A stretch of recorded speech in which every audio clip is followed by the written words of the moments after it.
Bank দখলের একটি text book উদাহরণ হয়ে উঠেছে এস আলম গ্রুপ। সরকারের শীর্ষ মহলের প্রশ্রয়ে এবং বিভিন্ন গোয়েন্দা সংস্থার সহায়তায় শেয়ার কেড়ে ৬টি ব্যাংকের নিয়ন্ত্রণ নিয়েছে চট্টগ্রাম ভিত্তিক এ শিল্প গ্রুপ, যার নেতৃত্বে রয়েছেন গ্রুপের চেয়ারম্যান সাইফুল আলম মাসুদ।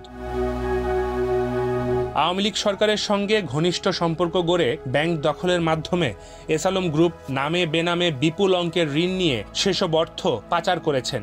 ভবিষ্যতে যাতে আইন ফাঁকি দিয়ে বাঁচতে পারেন সেজন্য সাইফুল আলম ও তার পরিবারের সদস্যরা বাংলাদেশের নাগরিকত্ব ছেড়েছেন ২০২২ সালে। গ্রুপটির এ অপকর্মের ব্যাপারে সবাই চুপ থাকলেও সবকিছু উল্টে গেছে শেখ হাসিনা ক্ষমতাচ্যুত হওয়ার পর। বিভিন্ন দপ্তর তাদের ব্যাপারে ব্যবস্থা নিতে শুরু করেছে। গত ২৬ আগস্ট সাইফুল আলম ও তার ৬ ভাইসহ ১৩ জনের ব্যাংক হিসাব তলব করেছে Bangladesh financial intelligence unit BFIU। পাশাপাশি এস আলম পরিবারের হাতে থাকা ৬টি ব্যাংকের শেয়ার বিক্রি ও হস্তান্তরের উপর নিষেধাজ্ঞা আরোপ করেছে Bangladesh securities and exchange commission BSEC। সম্প্রতি দুদক জানিয়েছে তারা প্রাথমিক অনুসন্ধান শুরু করেছে। অভিযোগের সত্যতা পাওয়া গেলে মামলা করে পরবর্তী আইনি ব্যবস্থা গ্রহণ করা হবে। এদিকে এস আলম গ্রুপের মালিকানাধীন ব্যবসা প্রতিষ্ঠানগুলোর বিরুদ্ধে শুল্ক ফাঁকির অভিযোগ খতিয়ে দেখতে একটি তদন্ত দল গঠন করেছে NBRO। এস আলম গ্রুপের বিরুদ্ধে ১,১৩,০০০ কোটি টাকা পাচারের অভিযোগের তদন্তে নেমেছে পুলিশের অপরাধ তদন্ত বিভাগ CIDO। CIDর ফিনান্সিয়াল ক্রাইম ইউনিট সূত্র জানায় এস আলম, তার স্ত্রী ফারজানা পারভিন ও ২ ছেলে সিঙ্গাপুর, মালয়েশিয়া, সাইপ্রাস সহ ইউরোপে বাংলাদেশ থেকে অর্থ পাচার করেছেন। এসব টাকা দিয়ে তারা ব্যক্তি ও প্রতিষ্ঠানের নামে স্থাবর অস্থাবর সম্পদ কিনেছেন এবং ব্যবসা পরিচালনা করেছেন।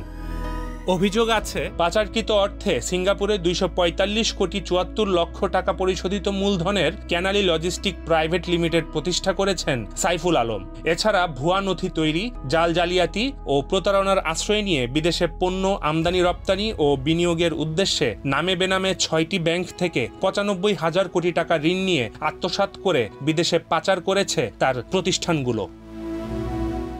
সূত্র আরও জানায়, বিদেশের নাম সর্বস্ব প্রতিষ্ঠান শেল কোম্পানি খুলে অফশোর ব্যাংকিংয়ের মাধ্যমে ১৮,০০০ কোটি টাকা পাচার করেছেন সাইফুল আলম তিনি নিজে, তার স্ত্রী ফারজানা পারভিন, ছেলে আহসানুল আলম ও আশরাফুল আলম এবং তাদের স্বার্থ সংশ্লিষ্ট অন্যান্য ব্যক্তিদের সহযোগিতায় সংঘবদ্ধ অপরাধের মাধ্যমে অর্থ পাচার করেছেন।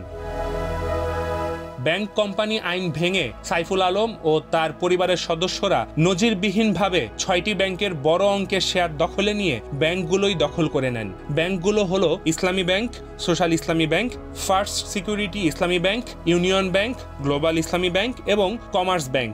অনিয়ম ও ঋণ জালিয়াতির কারণে এসব ব্যাংকগুলোতেও তীব্র তারল্য সংকট দেখা দেয়। সূত্র বলছে, রাষ্ট্রীয় মালিকানাধীন জনতা ব্যাংক থেকেও প্রায় ১০,০০০ কোটি টাকার ঋণ নিয়েছে এস আলম পরিবার। অভিযোগ রয়েছে, গত ১৫ বছরে নামে বেনামে এস আলম গ্রুপ ঋণ হিসেবে যত টাকা ব্যাংক থেকে নিয়েছে তার বেশিরভাগই বিদেশে পাচার করা হয়েছে। গণমাধ্যমে প্রচারিত খবর অনুযায়ী এস আলম গ্রুপের মালিক মোহাম্মদ সাইফুল আলম সিঙ্গাপুরে কমপক্ষে $১ বিলিয়ন ব্যবসা প্রতিষ্ঠান গড়ে তুলেছেন।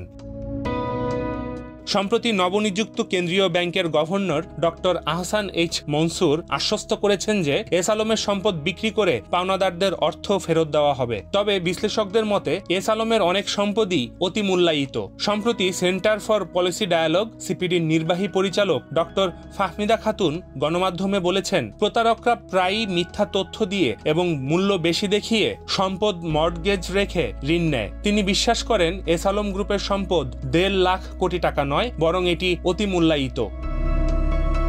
সাইফুল আলম ও তার সাঙ্গপাঙ্গরা শুধু ব্যাংক দখল করেননি, পুরো ব্যাংকিং খাতকে নাজুক করে দিয়েছেন। তাদের কাছ থেকে কিভাবে ব্যাংকের অর্থ ফেরত নেওয়া হয় এবং তাদের বিরুদ্ধে কি শাস্তিমূলক ব্যবস্থা নেওয়া হয় তাই দেখার অপেক্ষায় জাতি। ডেস্ক রিপোর্ট, দি ফাইন্যান্সিয়াল এক্সপ্রেস।